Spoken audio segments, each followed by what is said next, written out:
There are so many real estate agents right here in the GTA, and being an agent myself, we come across so many different types of real estate agents. And if you are ready to start your journey in either buying or selling, you want to interview a real estate agent. And you want to make sure that the agent that you pick coincides with what you are looking for when it comes to the buying or selling process. Because if you don't, you might be in more of a difficult situation than you anticipated with this process. And as an agent, we're supposed to be relieving the stress from you, not adding more. So in this video, I'm going to be going over the questions you want to ask your real estate agent when interviewing them before you pick the agent that you're going to go with. And please interview 2 to 3 agents.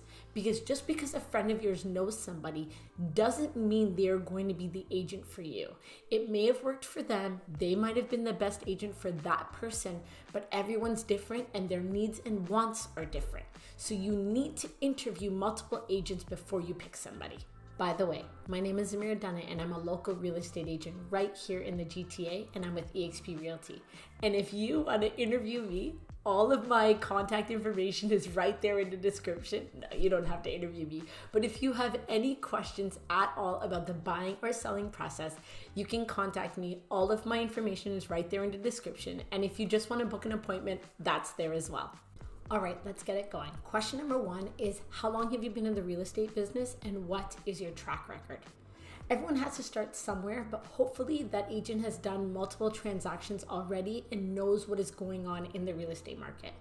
I just helped a client purchase a property and the agent told me that there was another agent that was brand new that wanted to give them the asking price of their property.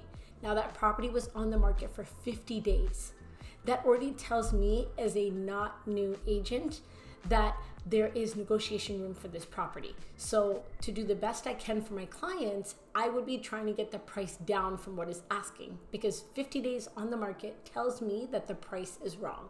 Now, this is information that you learn while being in the real estate industry and being an agent for at least a few years. This is knowledge that comes with time. So by asking that question of what is their track record and how long they've been in the industry, that can give you some of that information. And when you ask them about their track record, you don't want to know how many people they've helped. You want to know how many properties they've actually sold. Because they could be a listing agent and the last 3 properties that they listed, they didn't sell, and the seller decided to back out from the agreement.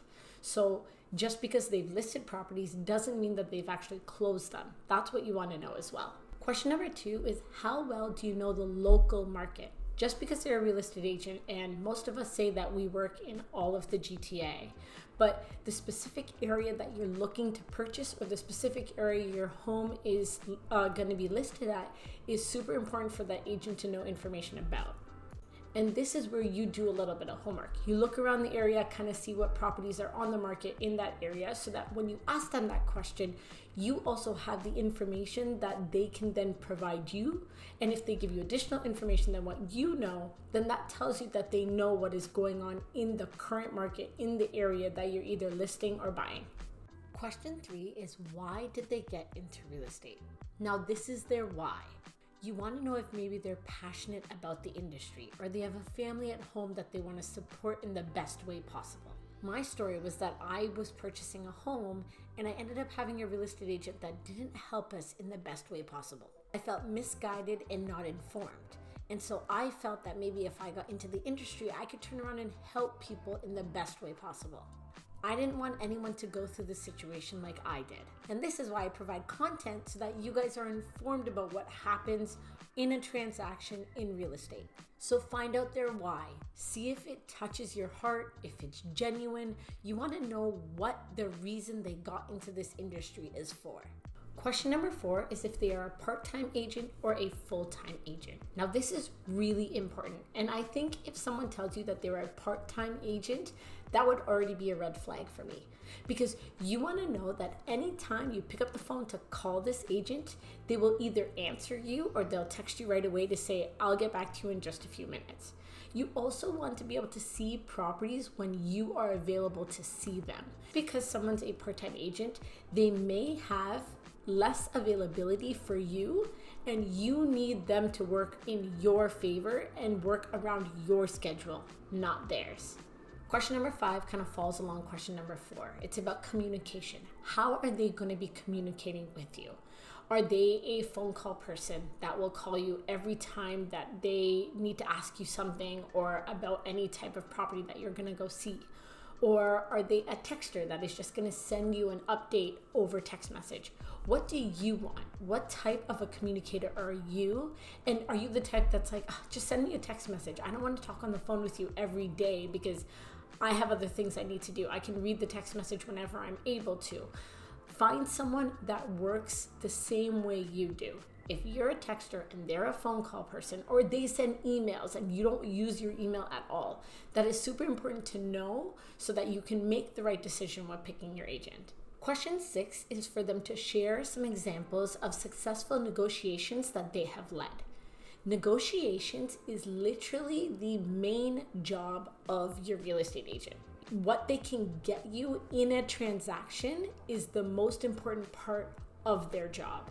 Did they help bring down the price or change the terms inside the agreement for the buyer or the seller to benefit their client? A real estate agent should be working the best interest for their client. So this is what you want to see and know.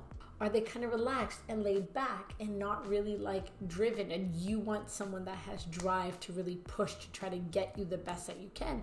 Or are you okay with the laid back, calm, like the secret agent that will get everything done while they seem all simple and relaxed? Your agent is your representation. They are representing you. So whatever they are, it would be great if you are just like that, because then you can really understand each other and work together.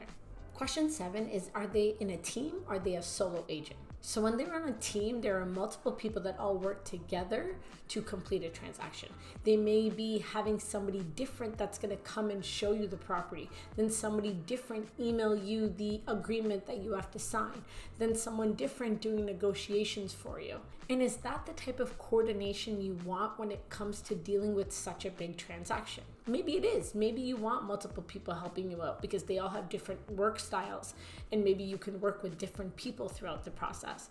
Or are they a solo agent where it's them? They're the ones that does everything for you. I like this system better because you create a relationship with your real estate agent. Like, I end up creating like a family relationship with all of my clients.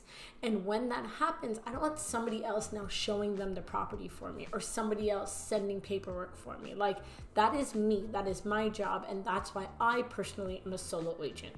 But it also depends on what you're looking for when it comes to that, because what if you start talking to the agent that you're gonna hire and then you show up to a house and somebody completely different is there? That's really hard to feel comfortable in such a vulnerable situation of looking at something that is going to be your future. Like, it's just, I think it's a bit uncomfortable, but you might be okay with it. So weigh that out and see which one you like better, and make sure you ask that question. Question 8 is if there are any references or testimonials that they can show you. Can you actually get somebody's phone number that you can call to ask how this agent was, what they did for that person, and how they felt throughout the entire experience? Or are there any like testimonials online? Like, do they have a Google My Business page that they can show you and you can see all of the reviews that they have, so that you can see what type of a person this agent is? Question 9 is super important. This question is one of my favorites. Ask the agent what makes them different from any other agent in the industry and why they should pick you. Now, this answer should be from their heart. There's no right or wrong answer for it, but you want to make sure that they are genuine. See how you feel when they give you this answer. They should be excited to answer this question. And what makes them so different or better than a lot of the other agents out there? And they may not be better, but what can they provide to you that can help make your process so much easier and simple and stress-free? And last but not least, question number 10. What is it going to cost to work with this agent? Transparency is key. Knowing everything up front and understanding what the costs are is super important. And honestly, you may be able to try to negotiate as well. I hope these 10 questions really help you know exactly what to ask the agent that you interview, and make sure you interview multiple agents. Everyone's going to give you different answers. You want to find somebody that fits you perfectly. And if it's not perfectly, someone that's the best for you. Again, my contact information is right there in the description for you. So if you have any questions at all, you can reach out to me at any time. And don't forget to like this video and subscribe to my channel. And we will see you all next week. Thanks so much.